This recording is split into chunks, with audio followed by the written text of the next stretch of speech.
నమస్కారం. గ్రంథాలయం కార్యక్రమానికి స్వాగతం.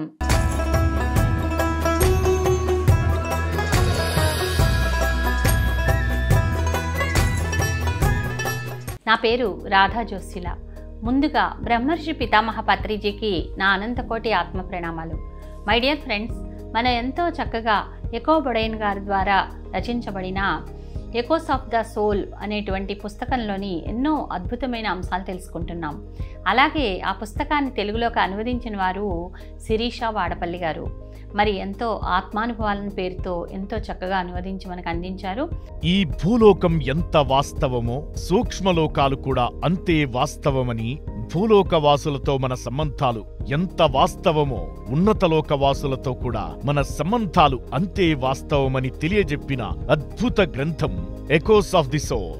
ఈ గ్రంథం తెలుగులో ఆత్మానుభవాలుగా అనువదించారు. ఎకో బైడెన్ కలం నుంచి జాలువారిన ఈ ఆంగ్ల గ్రంథం రచయిత్రికి సంబంధించిన ఓ ఆత్మకథగా అవగతమవుతోంది. పునర్జన్మ సిద్ధాంతాలన్నీ కర్మ సిద్ధాంతాల గురించి చెబుతూనే కొందరు బలవంతంగా తమ శరీరాలను ఎందువల్ల విడిచిపెట్టాల్సి వస్తుంది, కొందరు భౌతిక శరీరంలోకి రాకుండా ఉన్నత లోకాలలోనే సంకల్ప స్వరూపులుగా, ప్రేమ స్వరూపులుగా ఉండి భూలోకవాసులకు ఎలాంటి సహాయం అందిస్తారో ఈ గ్రంథంలో రచయిత్రి వివరించిన తీరు వర్ణనాతీతం. ఆయా విశేషాలను ఆవిష్కరించే ఈ గ్రంథం ఆద్యంతం ఆసక్తిని పెంచుతుంది.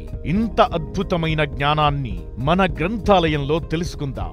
మనం ఇక్కడ మరణం అనేది ఎంతో కష్టమైన విషయంగా మనం చూస్తాము.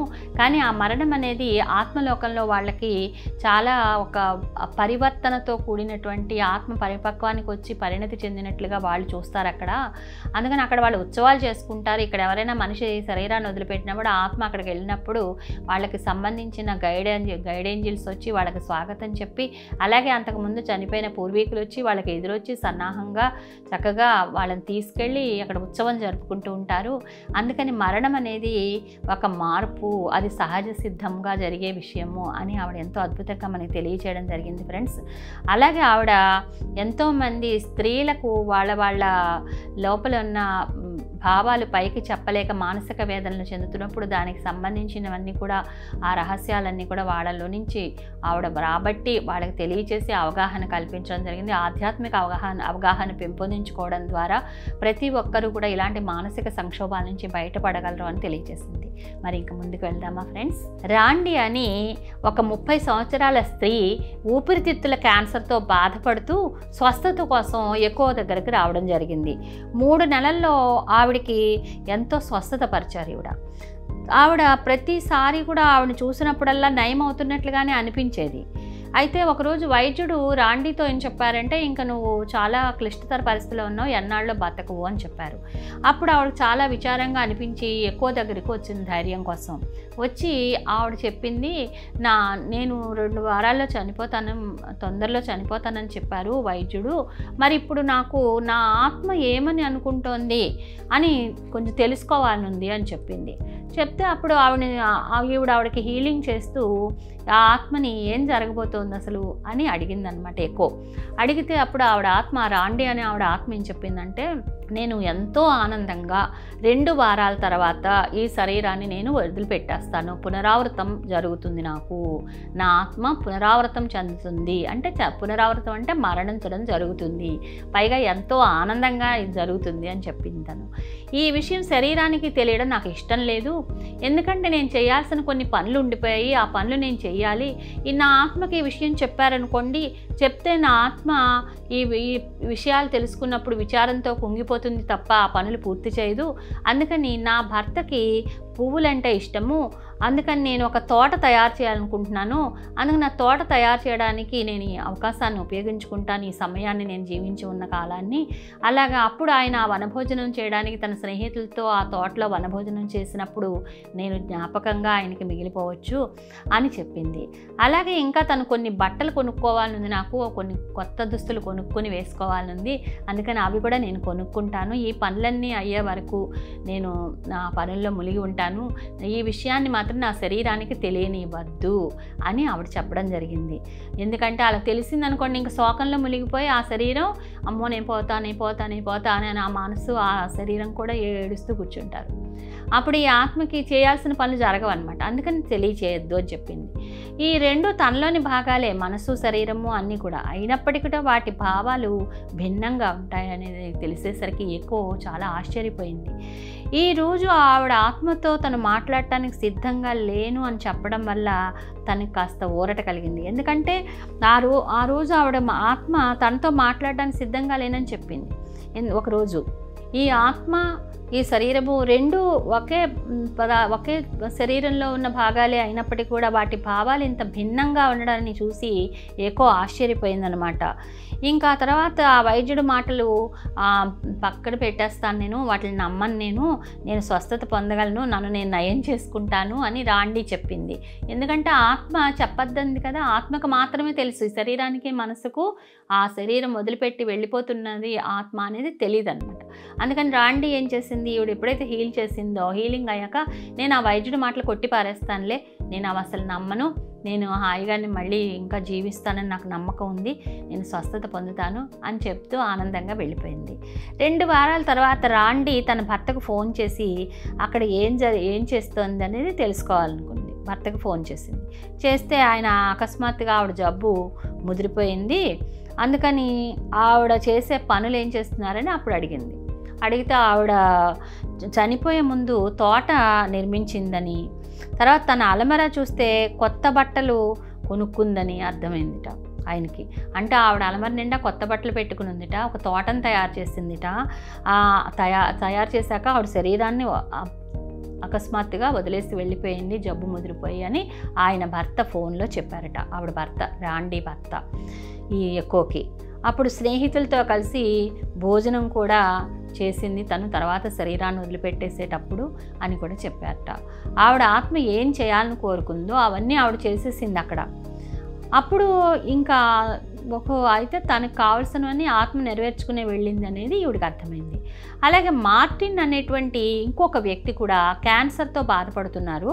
క్రిస్మస్కి కొన్ని రోజుల ముందు అతను స్వస్థత పొందడానికి ఎక్కువ దగ్గరకు వచ్చి తను ఖచ్చితంగా చనిపోతున్నానా, నాకు తెలియాలి ఇది అని ఎక్కువని అడిగితే తన సమాధానంతోనే ఇంటికి వెళ్ళేలా కుటుంబ సభ్యులు కోరుకుంటున్నారు అని చెప్పాడు. నా కుటుంబ సభ్యులు కూడా ఈ విషయం తెలుసుకోవాలనుకుంటున్నారు, అందుకు నాకు తెలియచేయండి అన్నాడు. కానీ అతని ఆత్మ అతడు చనిపోతున్న విషయం తెలియచేయొద్దు అని ప్రాధేయపడింది. నిజమే, అతను చనిపోతాడు, కానీ అతనికి శరీరానికి మాత్రం ఈ విషయాన్ని తెలియచేయొద్దు. శరీరాన్ని విడిచి వెళ్లే లోపు అతను చేయాల్సిన చాలా పనులున్నాయి. ముఖ్యంగా ఈ క్రిస్మస్ తన కుటుంబంతో జరుపుకునే ఆఖరి పండుగ కనుక ఎంతో గొప్పగా జరుపుకోవాలని కోరుకుంటున్నాడు అతను.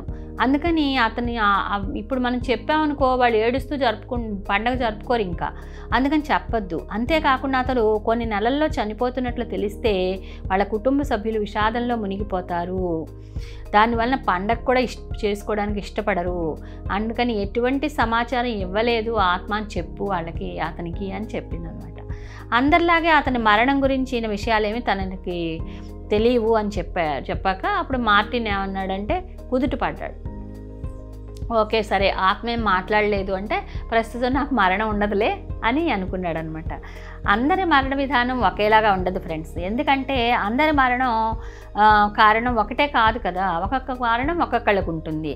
కొందరు మరణ విధానం ద్వారా జీవిత పాఠాలు నేర్చుకోవాలనుకుంటారు, మరికొందరు అంతా మంచికైనని వదిలేసి జీవించడం నేర్చుకుంటూ ఉంటారు. ఎవరికైతే నేర్చుకోవడానికి పాఠాలు ఏవి మిగిలి ఉండవో వాళ్ళు ఇక త్వరగా మరణిస్తారు. అంటే ఇంకా అన్ని పాఠాలు అయిపోయాక ఇంక ఈ శరీరంతో పని లేదు, ఇంకెక్కడ నేర్చుకోవాల్సినవన్నీ అయిపోయిన తర్వాత ఇంక వాళ్ళు ఇక్కడ ఉన్నా ఒకటే ఉండకపోయినా ఒకటే, అందుకని వాళ్ళు త్వరగా శరీరాన్ని వదిలిపెట్టేస్తారు. భగవంతుడు ఎందుకు కొందరిని మరణ సమయంలో బాధ పెడతాడు అని చాలామంది ఎక్కువని ఎన్నో సంవత్సరాలుగా ప్రశ్నిస్తున్నారు. తనకు చాలామంది అలా అడిగినప్పుడు ఆవిడ మరణ విధానం అనేది పరమాత్మ మనకిచ్చే శాపం కాదు అని ఆవిడ తెలియచేయడం జరిగింది. అదో శాపం కాదు, పరమాత్మ ఇచ్చేది కాదు, అది మనం తెచ్చుకున్న అనుభవాల పరంపరల్లోని భాగమే అని ఆవిడ తెలియచేయడం జరిగింది. దాని గురించి ఇంకా ఆవిడ కొన్ని విశేషాలు మనకి తెలియజేస్తున్నారు. జోయాన్ అనే ఆవిడ తన స్నేహితురాలు ఊపిరితిత్తుల క్యాన్సర్తో మరణించడం జరిగింది. ఆవిడ ఎప్పుడు కూడా ఎలా ఉండేదంటే జీవించి ఉన్నంత కాలము ఎవరి సహాయం నాకు అవసరం లేదు, నేను స్వతంత్రంగా జీవించగలను అని ఒక గర్వంతో ఉండేదన్నమాట. ఆవిడ ఆరోగ్యం దెబ్బతిన్న తర్వాత మరణించడానికి 2 సంవత్సరాలు పట్టింది ఆవిడకి. తనకు అర్థమైనంత వరకు, ఈ ఎక్కువకు అర్థమైనంత వరకు ఇతరుల సహాయం యొక్క ఆవశ్యకతను తెలుసుకోవడానికి ఆవిడకి ఇటువంటి పరిస్థితి ఎదురైంది. అంటే 2 సంవత్సరాలు మంచం మీద ఉంటే ఇతరుల సహాయం లేకుండా ఎలా బతుకుతుంది ఆవిడ? అందుకని ఆవిడ నాకు ఎవరూ అక్కర్లేదు, నేను స్వతంత్రంగా జీవిస్తాను అని చెప్పింది కదా. ఎప్పుడైతే ఆవిడ 2 సంవత్సరాలు బెడ్ మీద ఉందో అప్పుడు ఇతరుల అవసరాలు ఉంటాయి అని ఆ ఆవశ్యకత తెలుసుకోవడానికి ఆవిడకి ఇలాంటి పరిస్థితి ఎదురైందట. అందుకే దేనికి గర్వం కానీ అహంకారం కానీ ఉండకూడదు ఫ్రెండ్స్. ఎప్పుడైనా మామూలుగా మనం ఇతరులకు ఉపయోగపడుతూ మనం ఎప్పుడు కూడా ఉండాలి, సంపూర్ణ ఆరోగ్యంతో ఉండాలి ఇలా అనుకోవాలి తప్ప గర్వభావంతో నాకెవరు అవసరం లేదు, నాకెవరితో పని లేదు ఇలాంటివి అస్సలు మనం మాట్లాడకూడదు. ఆవిడ అలా ఉండేది కాబట్టి ఆవిడ 2 సంవత్సరాలు మంచం మీద ఉంటే ఎంతోమంది ఆవిడకి అవసరమయ్యారు. ఆ ఆవశ్యకత తెలుసుకోవడానికి ఆవిడకి ఇటువంటి పరిస్థితి ఎదురైంది. ఆవిడ ఆరోగ్యం బాగా పాడైపోయి పూర్తిగా ఇతరుల మీదే ఆధారపడే స్థితికి ఆవిడ చేరుకుంది. మరి ఆవిడ ఆత్మ ఎక్కువతో చాలాసార్లు తను ఈ గుణం అలవర్చుకోవడానికి ఇదే ఆఖరి జన్మ అని, అంటే ఇలాంటి గుణం నేర్చుకోవడానికి, అంటే ఇతరుల ఆవశ్యకత ఉంది, ఒకరికొకరు సహాయ సహకారాలు అందించుకోవాలి, దీని పట్ల గర్వంగాను అహంకారంగాను ఉండకూడదని తెలుసుకోవడానికి ఇది ఆఖరి జన్మ అనమాట. ఇంకో కొత్త విషయం నేర్చుకోవడానికి మళ్ళీ రావాలి.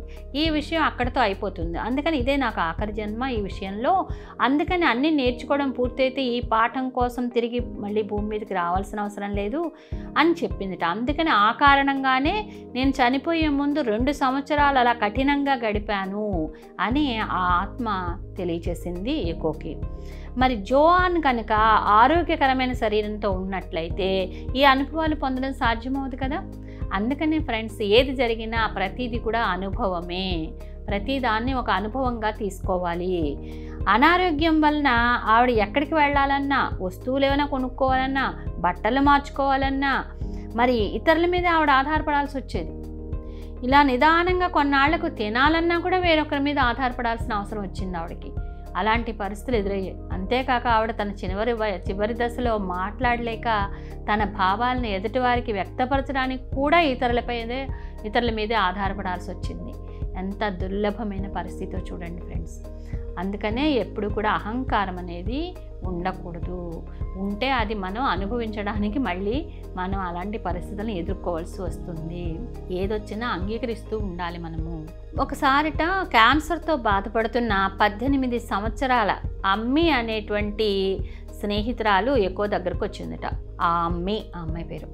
అయితే ఆవిడ బ్రతకటానికి ఎంతో పోరాడింది. బతకాలనే ఆశ అన్నమాట. కానీ ఏం ప్రయోజనం కనపట్టలేదు ఆవిడకి.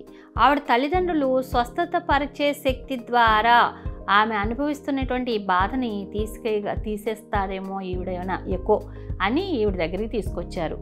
ఆ అమ్మి వాళ్ళ తల్లిదండ్రులు తీసుకొచ్చారనమాట ఈవిడ దగ్గరికి, ఎక్కువ దగ్గరికి తీసుకొచ్చి, మీకు హీలింగ్ చేసే శక్తి సామర్థ్యాలు ఉన్నాయి కదా, మీ శక్తి ద్వారా ఈవిడికి ఏమైనా తగ్గించగలరా అని అడిగారు.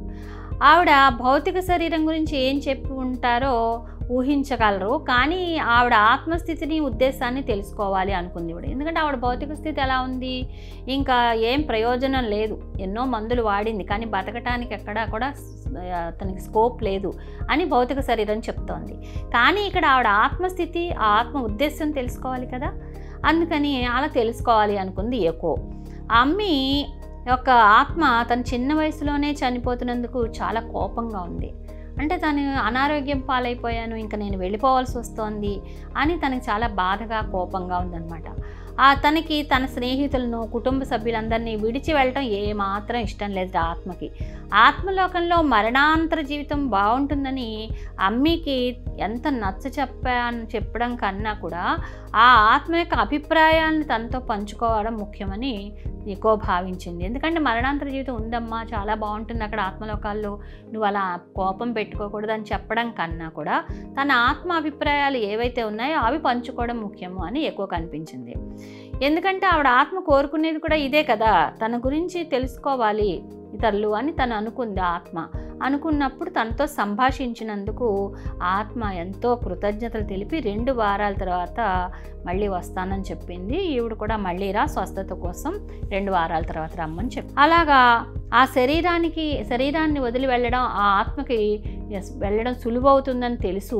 కానీ ఈ విషయం గురించి వాళ్ళిద్దరూ చర్చించుకోలేదు. ఇది ఆత్మకు కూడా తెలుసు, వెళ్ళడం ఇష్టం లేదు కానీ తప్పదు, వెళ్ళిపోవాలి. 18 సంవత్సరాల వయసులో నేను శరీరాన్ని వదిలిపెడతానని ఆత్మ చెప్పుకుని వచ్చింది. మరి ఇక్కడికి వచ్చాక నేను వెళ్ళను అంటే కుదరదనమాట. తన సోల్ ప్లాన్ వెళ్ళిపోవడానికే నిర్ణయించుకుంది.